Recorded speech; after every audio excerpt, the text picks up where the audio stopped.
나의 나된 것은 하나님의 은혜다 하는 이런 말씀처럼 이 찬양도 참 하나님의 은혜를 우리가 고백하게 하는 그런 찬송으로 화답을 하고 있는 것 같아서 감사를 드립니다.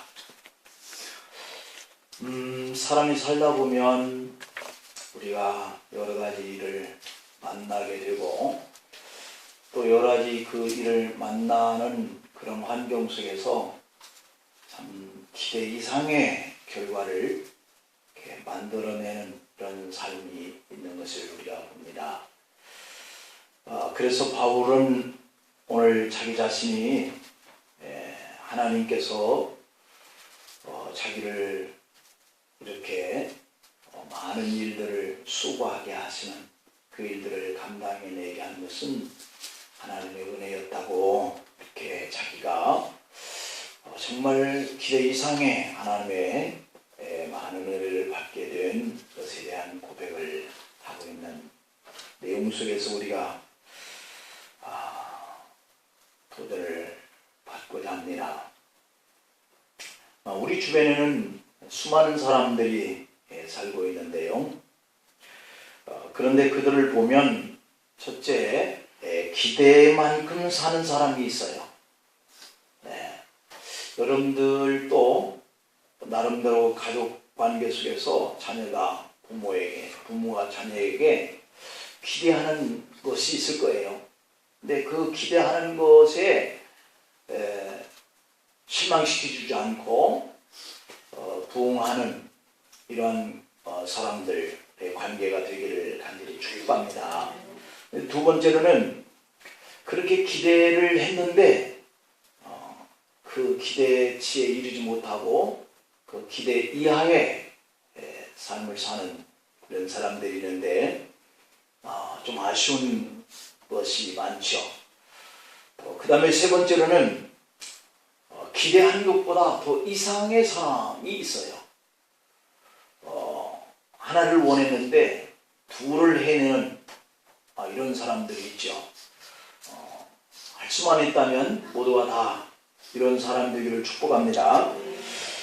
그렇다면 저와 여러분은 과연 하나님이 보시기에 어떤 결과를 만들어내는 사람일까? 이 카자흐스탄 아스타나 알마타에서 동계 아시안 게임을 했던 때가 있었는데요. 그때 1위가 카자흐스탄, 2위가 일본, 그리고 3위를 우리 한국이 차지했는데요. 대회 내내 종합 2위를 유지하다가 마지막 날 일본의 은메달 몇 개 수에 밀리면서 3위를 했던 때가 있었는데 그때에 역대 최고의 성적을 거두는 쾌거를 나타내는 그러한 일이 있었는데 그런데 그때 확실한 금메달감을 이렇게 기대하고 나갔던 그런 선수들 중에 은메달과 동메달에 그치는 이런 아쉬움을 만들어내는 선수가 있었어요. 하지만 그 경기에서 여자 스키 선수가 8강과 슈퍼 대회전을 휩쓸면서 우리 한국 여자 선수 사상 최초로 스키 종목에 2관왕을 올린 선수도 있었다는 거예요. 그날 경기에서 사상 처음으로 남녀 모두가 다 금메달을 땄는데 크로스 컨트리에서 아시안게임의 사상 최초로 금메달을 목에 걸면서 한국의 스키의 가능성을 열어놨다라고 하는 쾌거를 가져온 그런 아시안게임이었다는 거예요. 우리 선수들은 그때 아시안 경기에서 금메달을 기대했는데 기대만큼 메달을 따지 못하고 금메달을 기대했던 선수가 동메달을 따거나 은메달을 따는 이런 경우가 있었고 그런데 금메달을 기대하지 않았는데 이 사람은 동메달도 따기 어렵다라고 하는 이런 선수였지만 금메달을 안겨줘서 정말 기대한 것 이상의 결과를 가져온 선수가 있었다는 거죠. 이렇게 메달을 기대했던 선수에게서는 메달을 따지 못하거나 동메달을 그치는 선수, 그러나 동메달도 따기가 어렵다라고 생각을 하고 출전을 했지만 의외로 이렇게 크로스컨트리 부분에서 금메달을 획득한 이런 선수가 나오게 된 그러한 경기였었던 것이죠. 그런데 인생이 다 그런 것 같아요. 이렇게 운동 경기에서만이 아니라 우리가 성경 속에 보면 많은 사람들이 등장을 합니다. 기대한 많은 사람들이 있었지만 그러나 실망한 사람들도 성경에 참 많이 나와요. 그 중에 삼손이 이에 속하는 사람인데, 삼손이라고 하는 분은 참 대단한 장수였죠. 맨손으로 사자의 입을 찢어서 죽이는 이러한 힘이 있는 사람이고, 나귀 택표 하나를 잡고 1,000명의 적을 죽이는 장수였었죠. 이스라엘 백성들은 그가 블레셋의 소나기 속에서 이스라엘을 구원해 줄 사람으로 기대를 했던 사람.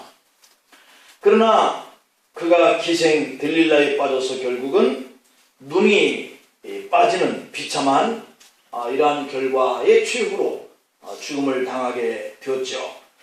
그러나 기대 이하의 사람이었지만 기대 이상의 그 삶을 보이는 사람들이 있는데, 오늘 저는 우리 교우들 모든 분들에게 이렇게 기대 이상의 삶의 결과를 가져오는 삶을 살기를 축복합니다. 그러면 언제 우리가 기대 이상의 삶을 살게 되는 것이냐? 첫째는 사명을 만나면 기대 이상의 삶을 살 수가 있다. 자기가 어떤 사명이다 라고 하는 것을 알면 그 사람이 기대 이상의 삶을 살 수 있는 거예요. 오늘 이 바울은 10절에서 내가 나아된 것은 하나님의 은혜로 된 것이니 내게 주신 그의 은혜가 헛되지 아니했다, 이렇게 고백을 하고 있죠. 하나님께서 바울을 선택을 해서 이방인의 선교사로 파송을 하게 되어졌는데, 이 사도 바울이 복음을 증거하는 이방인의 선교사의 이 생활을 해나가는데, 정말 사람들이 이 사도 바울은 그가 사울이었을 적에 많은 믿는 사람들을 핍박하고 죽이는 일에 앞장섰던 사람이기 때문에 그가 가는 곳곳마다 사울을 피신하여서 도망치기 급급했던 이런 사람 정도로 무서워하고 두려워했던 그런 대상이었는데, 하나님이 그를 이방인의 선교사로 파송을 하고 난 이후에 그의 결과를 보면 정말 길 이상의 그러한 업적을 만들어냈다고 하는 거예요.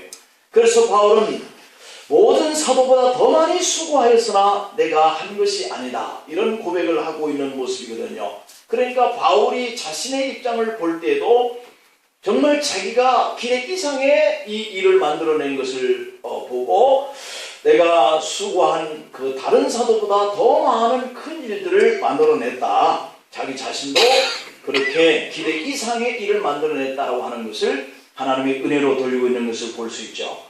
성경에 보면 기드온이라고 하는 사람이 등장을 하는데요, 이 기드온은 농사를 짓는 사람이었습니다.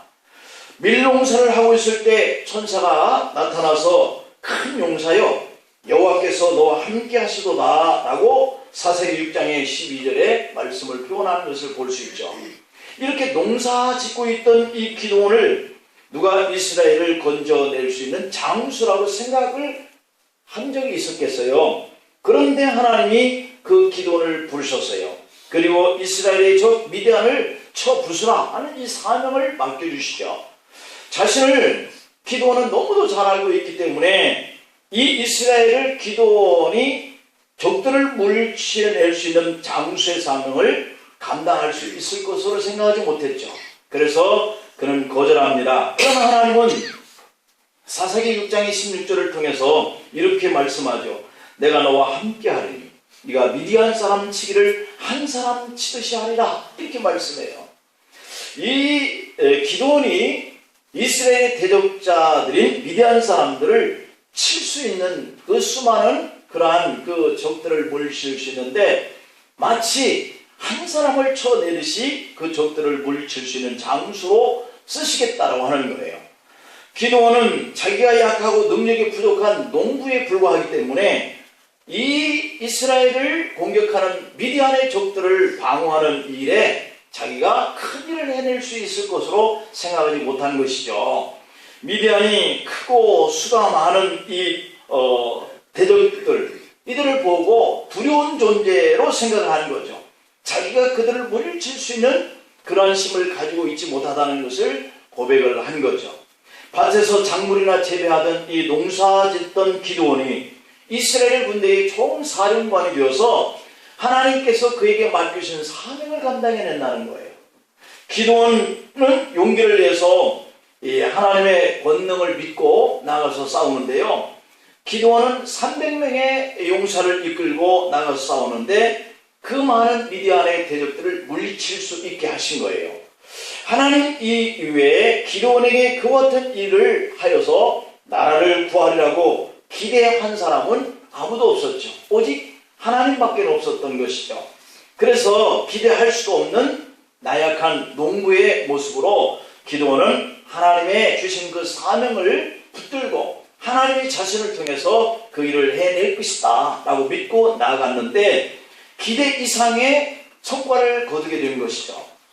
우리가 어떤 사명을 받고 그 일을 기어코 내가 해낼 수 있을 것이다 라고 애쓰면 오늘 이 기드온처럼, 그리고 기독교인들을 박해하고 핍박했던 사울이 변화해서 바울이 되어 이방의 선교를 다른 모든 사도들보다 더 큰 사도의 일을 감당해낼 수 있으리라고는 생각지 못한 그 일을 해낸 것은 바울이 하나님께서 내게 맡기신 이방인의 선교사다라고 하는 이 사명의식, 기드온이 하나님을 의지하면서 맡겨진 일을 감당할 수 있다라고 하는 이 사명의식이 있었기에 그 일을 감당해낼 수 있었습니다. 오늘 우리가 하나님이 불러서 승리할 수 있도록 구원의 자녀로 삼았다라고 우리가 찬양을 통해서도 우리가 같이 들었지만, 그러한 믿음을 가지고 나가는 이런 사명자는 반드시 어떤 일에도 승리를 이끌어낼 줄로 믿습니다. 우리나라 초대 대통령 이승만이라고 하는 분은 우리가 다 잘 알고 있을 거예요. 1875년 황해도 평산에서 가난한 선비 집안의 외아들로 태어났다고 그러죠. 3살 때에 부모님과 함께 서울로 이사를 오게 되었는데 그때 영어를 배우고 싶어서 선교사들이 가르치는 배제학당에 입학을 하게 되었습니다. 바로 그곳에서 그는 서양의 민주주의를 배우게 됩니다. 그래서 그는 개혁운동에 앞장서게 된 것이죠. 그러다가 1898년 개혁운동이 정부의 반란운동이다 하는 그런 오해를 받으면서 이승만은 감옥에 갇히게 되었습니다. 감옥 안에서까지도 온갖 벌레가 우글거리는 그 속에 손발이 묶인 채로 감옥에 투옥됐다고 그러죠. 견딜 수 없었던 그 고통 속에서 다른 동료 한 명이 탈출하려다가 붙들려서 사형 선고를 받았는데 그때에 이 이승만도 함께 다른 동료들과 탈옥을 하려다가 붙들렸어요. 함께 감옥에 다시 끌려온 이승만은 사형 선고를 받았는데 그때에 남몰래 들여온 신문 한 장 속에 이승만이 사형 선고 일자가 적혀있는 것을 보고 그는 깜짝 놀랐다고 그럽니다. 그때부터 사형 날짜가 발표된 것을 보고 이승만은 석방되는 죄수에게 부탁을 했어요. 아버지에게 연락하여서 배제학당에 다닐 때에 읽었던 성경을 넣어달라라고 이렇게 당부를 하고 이승만은 들어온 이 성경책을 읽으면서 날마다 저녁마다 통고를 했다는 것이죠. 그는 죽음을 앞두고 감옥에서 성경을 읽으면서 전도하기 시작했는데 같은 방에 있는 죄수들이 모두 다 예수님을 영접했다는 겁니다. 그러던 어느 날 더 넓은 감옥으로 옮겨졌는데 그곳에서도 이승만은 감방의 죄수들에게 날마다 이 복음을 전하면서 그들이 예수님을 믿게 만들었다는 것이죠. 그러면서 감방 안에서 이승만은 기도하는 생활을 시작했는데 그러던 어느 날 기적이 일어났는데 사형수에서 갑자기 종신형으로 죄가 감형되었다는 거예요. 그러다가 1904년에 민영환의 도움으로 7년 만에 석방이 되었는데요. 석방된 후 이승만은 미국으로 건너가서 하버드 대학에서 석사학위를 받았고 프린스턴 대학에서 박사학위를 받았습니다. 이승만은 감옥에서 성경을 읽다가 하나님을 만나면서 민족을 향한 사명을 받은 거예요. 내가 이 조선, 이 대한민족을 위해서 무엇을 할 수 있을까 하는 이 사명에 불탔고, 그는 나라를 이끌어야 되겠다 하는 이런 불타는 열정을 갖다가 이 한국에 돌아와서 초대 대통령이 당선되고 1948년부터 1960년 1대에서 3대에 이르기까지 대한민국의 대통령이 된 것이죠. 그러나 4.4 5.18 개헌 이후에 1960년 4대 정부통령 선거에 연임이 되었기는 했지만 미국의 경제 원조가 유상 원조로 전환되면서 원조 액수가 감소에 영향을 받으면서 경기가 침체되고 실업자가 증가됨에 따라서 사회가 불만이 고조되었고, 대한민국의 제3대 대통령 임기 중에 3.15 부정선거의 계기로 4.19 혁명이 일어나면서 부정선거에 책임을 지고 대통령직에서 하야를 한 것이죠. 그리고 미국 하와이로 만명길에 올랐습니다. 이승만은 대통령으로서 그의 마지막이 안타깝고 아쉽게 끝났지만, 그는 나라가 어려울 때 내가 이 민족을 위해서 무엇을 할 수 있을까 하는 이런 사명의 열정을 가지고 고국에 돌아와서 대통령직을 맡아서 고난과 그리고 그 경제의 어려운 가난 속에서 나라의 기틀을 만드는 데에 큰 기여를 한 분이죠. 이렇게 누구든지 내가 맡은 일을 사명으로 알고 감당하다 보면 기대 이상의 그러한 큰 일들을 해내는 것을 볼 수 있는데, 오늘 이와 같이 기도원이 그랬고 이와 같이 이승만 대통령이 그랬고, 그리고 오늘 사도 바울이 그러한 기대감을 나타내는 그러한 일을 했는데, 오늘 우리들도 기대 이상의 결과를 가져올 수 있는 이러한 사명에 발견을 하고 그 사명을 열정으로 감당하는 그런 여러분들이 되어서 큰 일들을 만들어내시기를 축복합니다. 두 번째로는 하나님을 만나는 사람, 하나님을 만난 사람을 만나는 사람이 기대 이상의 일을 할 수 있다.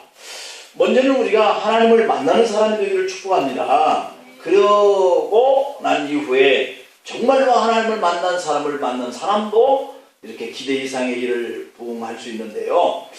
하나님을 만난 사람을 가까이 하다 보면 나도 모르게 기대 이상의 이런 유익한 삶을 살게 된다는 것이죠. 한마디로 하나님의 사람은 하나님이 그와 함께 하시기 때문이에요.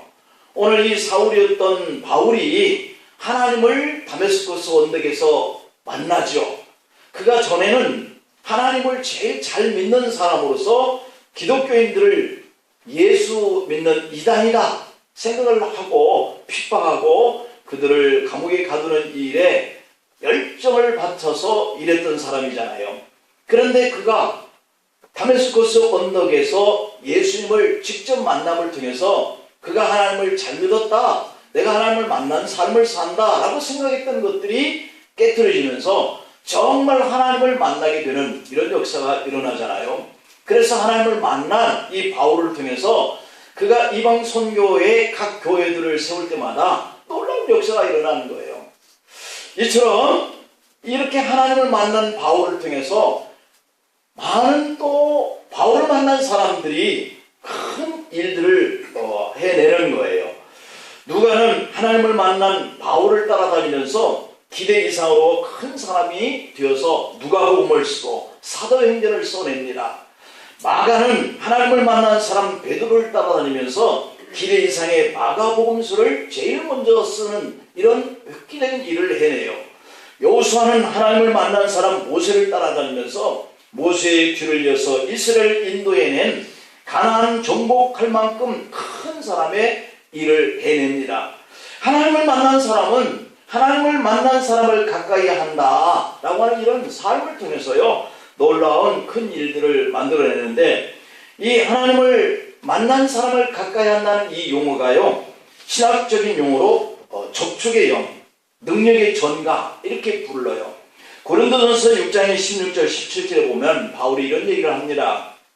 창기와 합하는 자는 저와 한 몸인 줄을 알지 못하느냐. 일러스되 둘이 한 육체가 된다 하셨나니 주와 합하는 자는 한 영이니 라고 이렇게 표현을 했어요.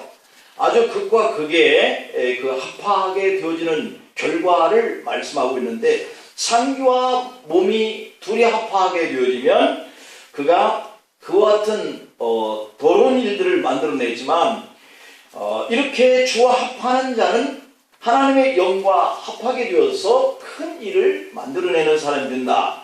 열왕기하의 2장에 보면 하나님의 엘리야를 회립바람으로 올리고자 한 것을 알게 된 이 엘리사라고 하는 사람이 등장해요.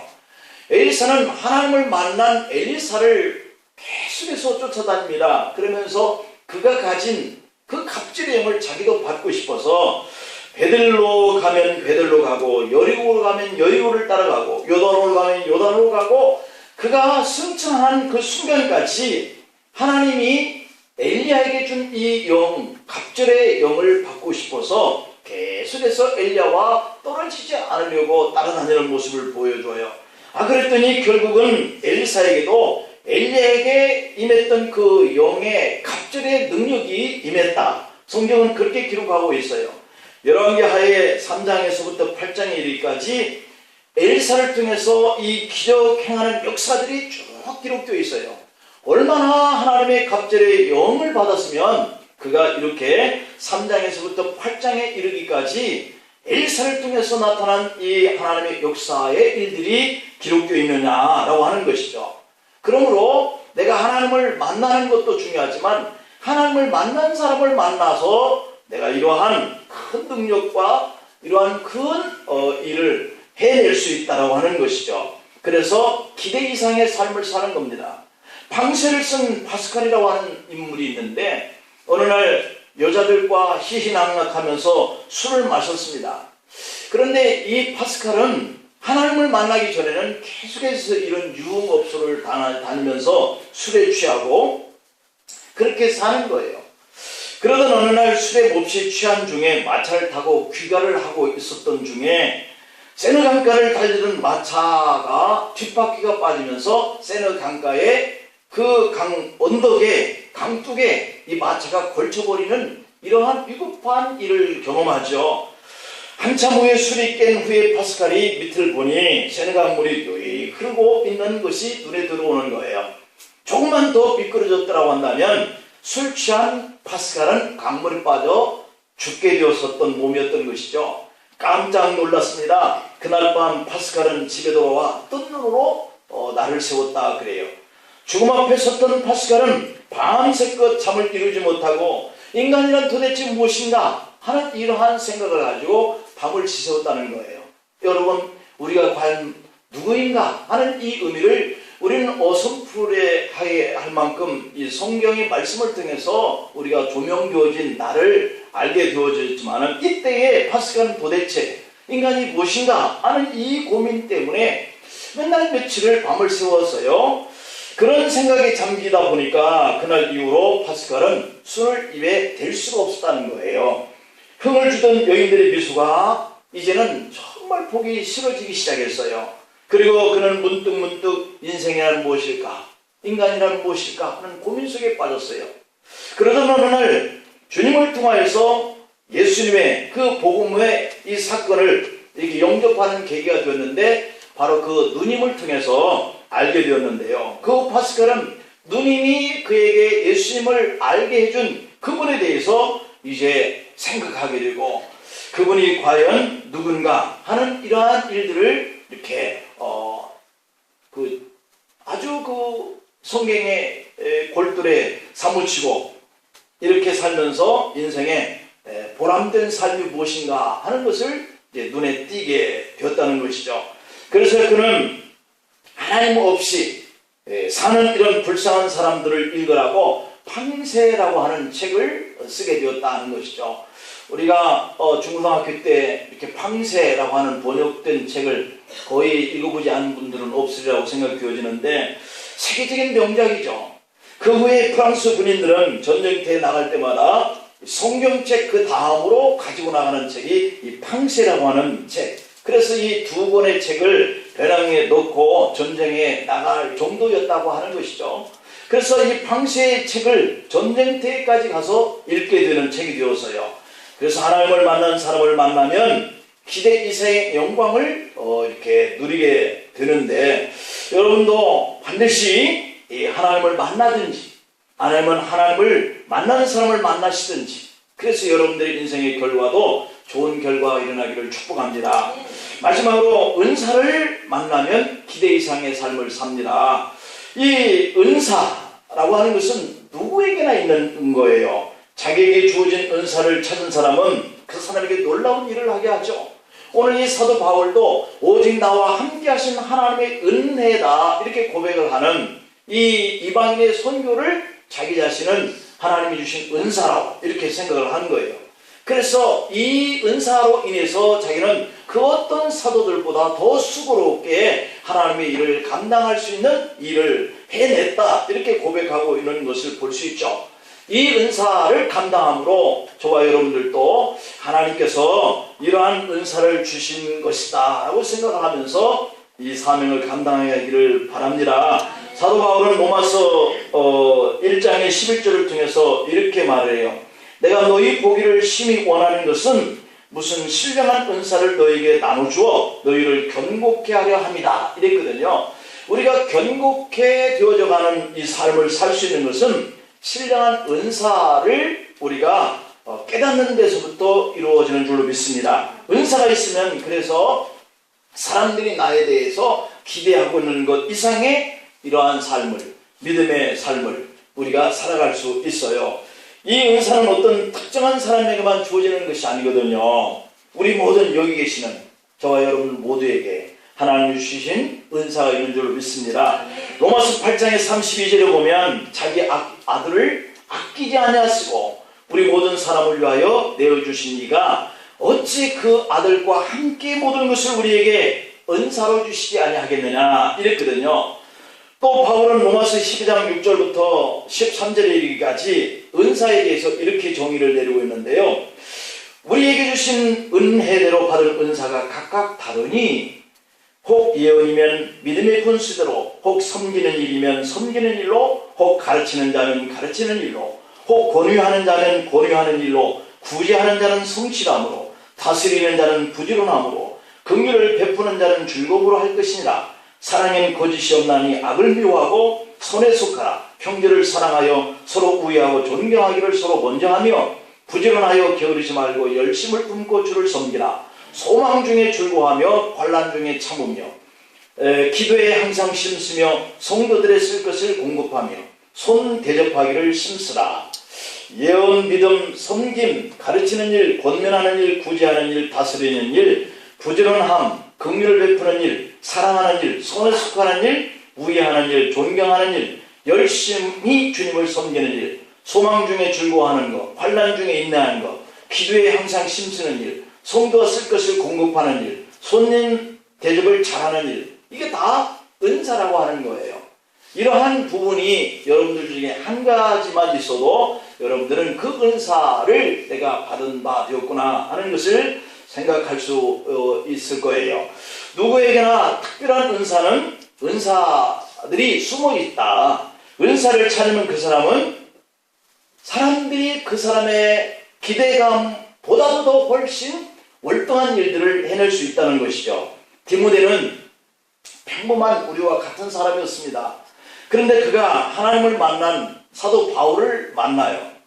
바울은 디모데후서 1장의 4절로부터 7절에서 너 보기를 원함은 내 기쁨이 가득하게 하려 함이니 이는 네 속에 거짓이 없는 믿음을 생각함이라. 이 믿음은 먼저 네 외조모 로이스와 네 어머니 유니게 속에 있더니 네 속에도 있는 줄 확신하노라. 그러므로 내가 나의 안수함으로 네 속에 있는 하나님의 은사를 다시 불릴듯하게 하기 위하여 너로 생각하게 하노니 하나님이 우리에게 주신 것은 두려워하는 마음이 아니요 오직 능력과 사랑과 근신한 마음이니 라고 이렇게 말씀하고 있어요.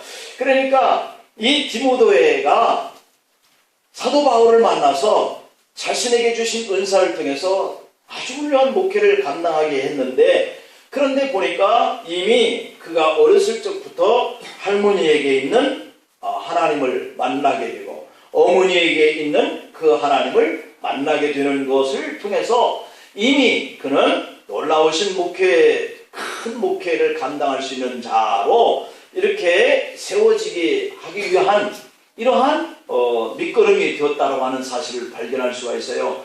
바울은 디모데에게 안수하면서 디모데 속에 있는 은사를 불듯하게를 원했다라고 하잖아요. 그래서 그가 어려서부터 가지고 있었던 그 은사를 바울을 만나서 다시 불릴듯하게 했더니 디모데 속에 있는 이 다이너마이트 같은 그러한 은사가 폭발되어지는 거예요. 그래서 디모데는 그 당시에 최고의 목회자가 되었다라고 하는 사실 아니겠어요? 오늘 우리들도 이렇게 하나님을 만나고 또 하나님을 만난 사람을 만나고 내가 어렸을 때부터 부모를 통해서 만나진 그 하나님을 통해서 잠재되어진 그 은사가 어느 날 누군가를 통해서 불릴듯하게 폭발시켜주는 그런 은사가 내 자신이 가진 그 은사를 더 크게 확산시켜 갈 수 있는 일을 해낼 수 있는 자가 된다는 거예요. 그래서 오늘 우리가 기대 이상의 큰 일들을 감당해 나가야 되겠는데 이와 같이 하나님을 만나서 내게 주신 분명한 사명감이 뭔가 이것을 우리가 깨달으면 기대 이상의 일을 해낼 수 있고요. 또 하나님을 만나든지 아니면 하나님을 만나는 사람을 만나든지 그 일이 계기가 되어서 기대 이상의 열정을 가지고 큰 일들을 해낼 수 있고요.